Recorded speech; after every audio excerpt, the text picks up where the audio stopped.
Hello friends, welcome again. Friends, in today's video lecture, we want to discuss the important outstanding characteristics of the age of transition. This age of transition is also known as the age of Dr. Samuel Johnson. Friends, before we move ahead, I request all of you to please subscribe to this channel and click on the bell icon so that whenever I upload a new video, you will get the notification. Friends, now let's begin to discuss this age of transition. Now the first question that comes before us is, why is it known as the age of transition or a transitional age? Transition means what? Transition means a change, a huge change in spirit, in taste. Say for example, we move from summer to winter to monsoon, right? So when one season goes away, it gives way to the other season. And in between these two periods, we feel the effect, the taste of both the seasons, right?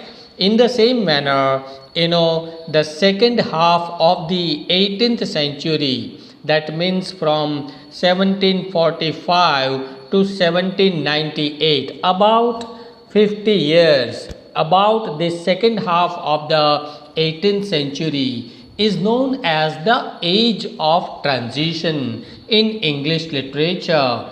Now, why and what kind of change do we find? Then remember, it was a change from classicism to romanticism. We know that a new period of Neo-Romanticism begins from 1798 with the publication of lyrical ballads by S.T. Coleridge and William Wordsworth. So that is a new era, 1798 onwards.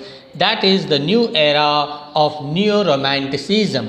Okay, but if you examine the first half of the 18th century, that is also known as the age of Alexander Pope, then it was the age of neoclassicism, right? So in between these two, neoclassicism, the first half of the 18th century, and romanticism, the beginning of the 19th century, in between these two periods, you find a gradual change from classicism to romanticism, from old bondages of realism to new freedom of romanticism. And that is the reason why, friends, it is known as the age of transition. Now, if you examine the whole history of English literature, you understand that this is not the only first transitional age. If you go back in the times of Geoffrey Chaucer during the 14th century, that period is also known as the age of transition. Why? Because it was, welcoming the change from the old ages, or you can say the middle ages, dark ages, and between Renaissance. Okay, so this period, the age of Chaucer, is also known as the transitional age, but we are talking about the second transitional age of Dr. Johnson, who lived during the age of in between the age of classicism and romanticism. Now this period is a period of double tendencies. At the same time, if you examine the English literature produced during this period, second half of the 18th century, you feel confused. Why? Because there are two different tendencies, two opposite forces which are easily visible, found in English literature. And as I told you, these two tendencies are classicism of the age of Alexander Pope and romanticism of Wordsworth and Coleridge. Okay, but however, these two tendencies can be seen from this period. Remember, 1745 to 1798. Okay, we have the great followers of the great writers and poets like Alexander Pope, Dr. Samuel Johnson, Jonathan Swift, and others who are known as classical writers. But during this period, at the same time, we have some other writers and poets like Oliver Goldsmith, Thomas Gray, and William Blake. They started writing romantic kind of literature. So that's why you can say that this age of Dr. Samuel Johnson is a mixture of two different opposite forces of classicism and romanticism. This period also witnesses the beginning of romanticism, and friends, remember, the credit goes to James Thomson.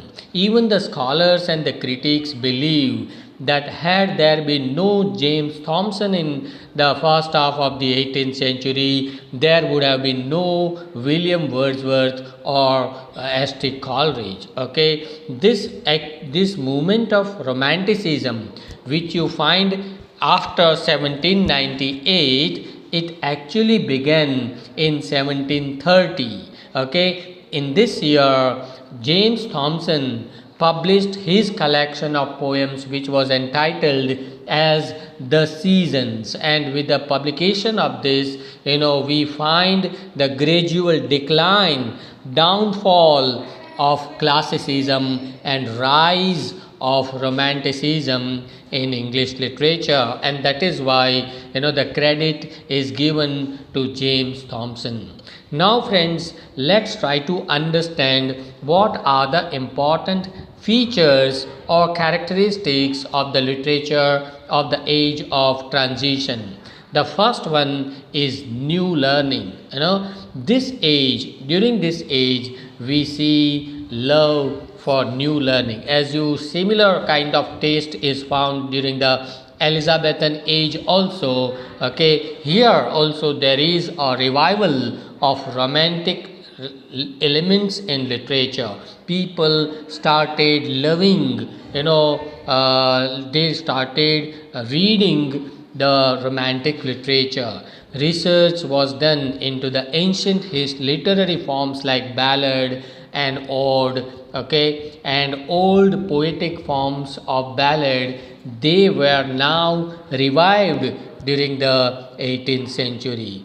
New books on William Shakespeare and Geoffrey Chaucer, they were republished by the scholars, okay, and these books became very popular, okay, and as a result what happened, the same kind of romanticism which you see in William Shakespeare's comedies and sonnets, the same kind of romanticism is now revived during the time of Dr. Samuel Johnson.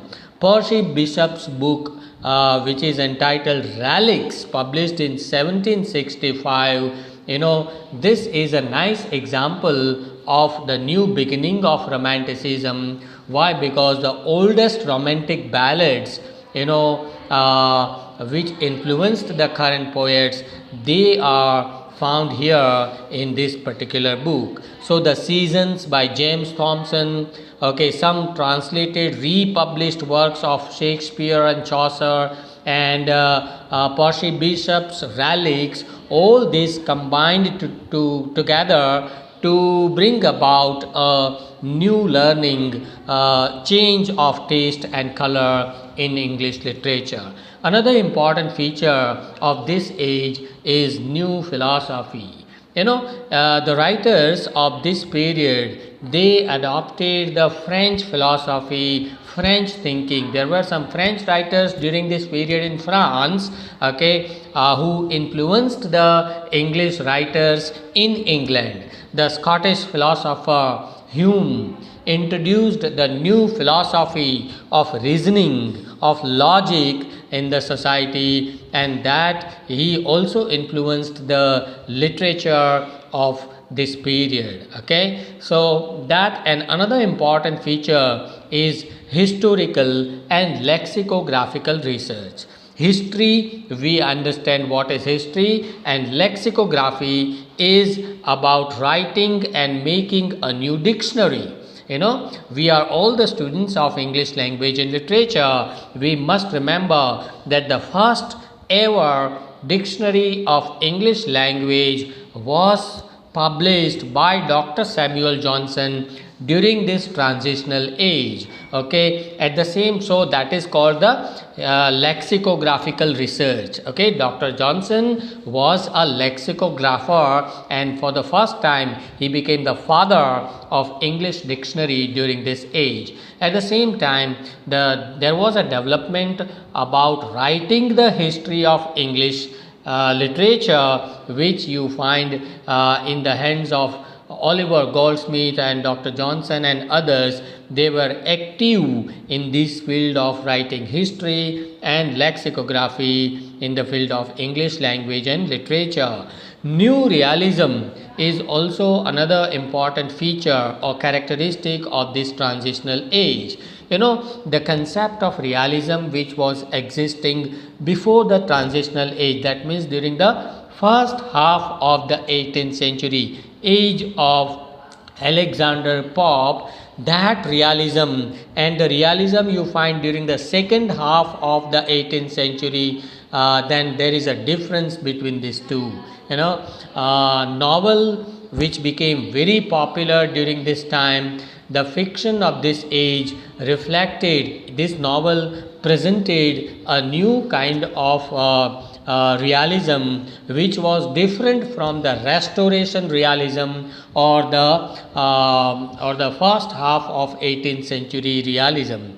During this transitional age, the domestic life of the people, common man like me and you, the common women and their family problems, they were at the center. If you compare this literature with restoration literature, then we find a sharp difference. Why? Because restoration literature focuses on the life of the aristocratic royal people, rich people, but so that is also realistic presentation of life, restoration literature.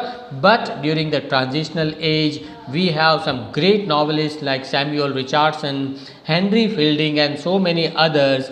They focused their attention on the life of the common man, poor people, women, children and common family problems. So new kind of realism is found here. If you compare again this restoration and transitional literature, then another thing is that during the restoration age, much amount of immorality and superficiality of the urban life was presented. But if you read the novels of the second half of the 18th century transitional age, you do not find immorality. Most of the times the literature remains moral by nature, right? So that is the difference between the earlier realism and the realism of the transitional age. Another important thing, as I told you in the beginning also, romantic tradition.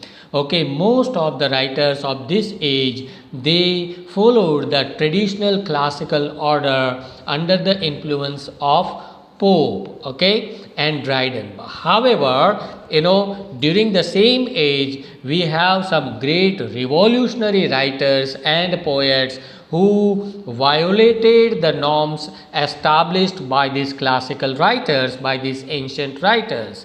Okay, the writers of this age love not the bookish nature but the real nature of earth and air. New concept, a new relationship between man and nature was now being established during this transitional age. The writers became so much sympathetic, they had pity for the poor and the downtrodden and the wretched people, okay, of this time.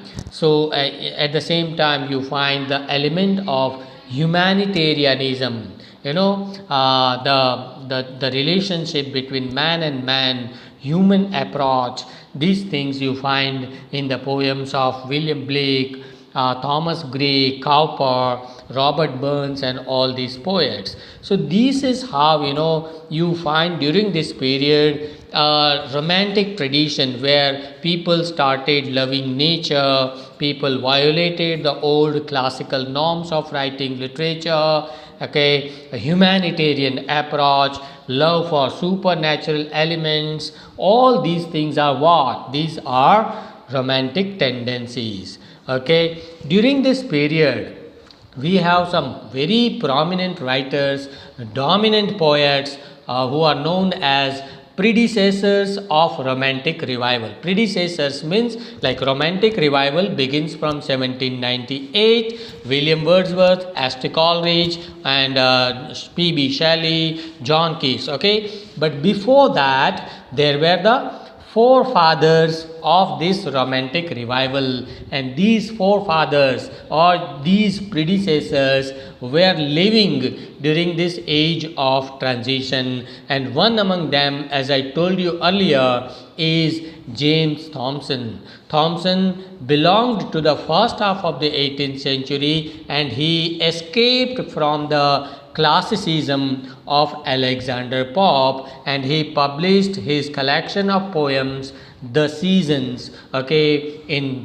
1730, which became the landmark in the history of English literature. Why? Because with the publication of these seasons we have the beginning of a new era known as Romanticism. Thomas Gray was also an important predecessor of romantic revival. His famous poem In a Country Churchyard is one of the greatest elegies, the most important or immortal elegies of English literature. Here the poet has mourned, the poet has expressed his sorrow for the brevity of life. Life is very short. Okay, the poet says that death is a leveler. In the grave, all become equal. Whether rich or poor, everyone is going to be buried under the earth. Okay, so this idea has made this poem In a Country Churchyard popular.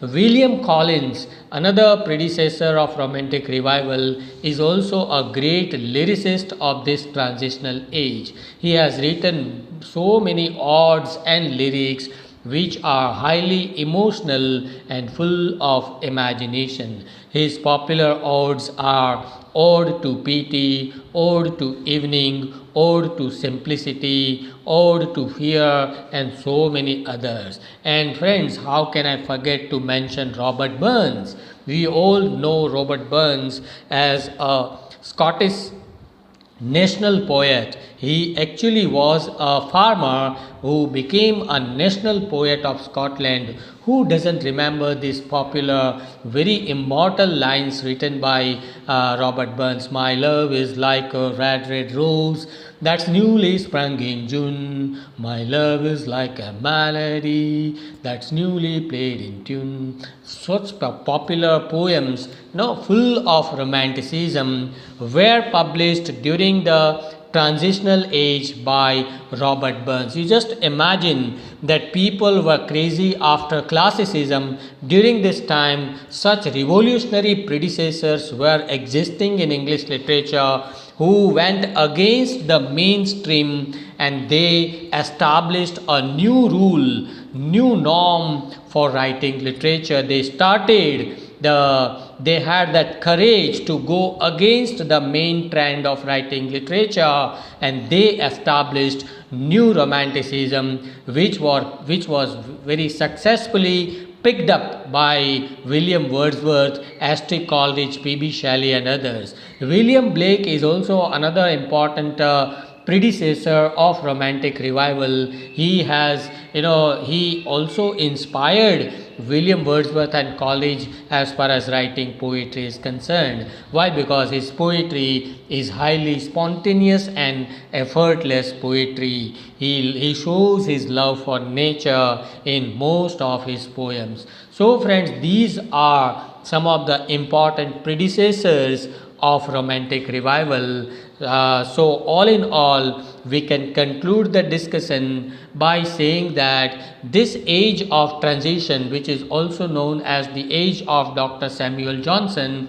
has two tendencies: classicism and romanticism. Okay, and you find a gradual change, a slow change from classicism to neo-romanticism, from old order to new order. Okay, and that is why it is known as transitional age. Here we find a decline of old classicism and realism, and we find a rise of new romanticism. Okay, de facto means in fact the great romantic poets like Wordsworth, Coleridge, Shelley and Keats were much inspired and influenced by the predecessors of Romantic Revival, which we discussed just now, Robert Burns, Blake and all, who were the most important poets of this transitional literature. All in all, we can say that this period is important. Why? Because this period, transitional age, gives birth and opens the door for William Wordsworth and Coleridge to announce the beginning of Neo-Romanticism. So friends, here we come to the end of the discussion. Please share this video among your all friends and classmates. Thank you very much.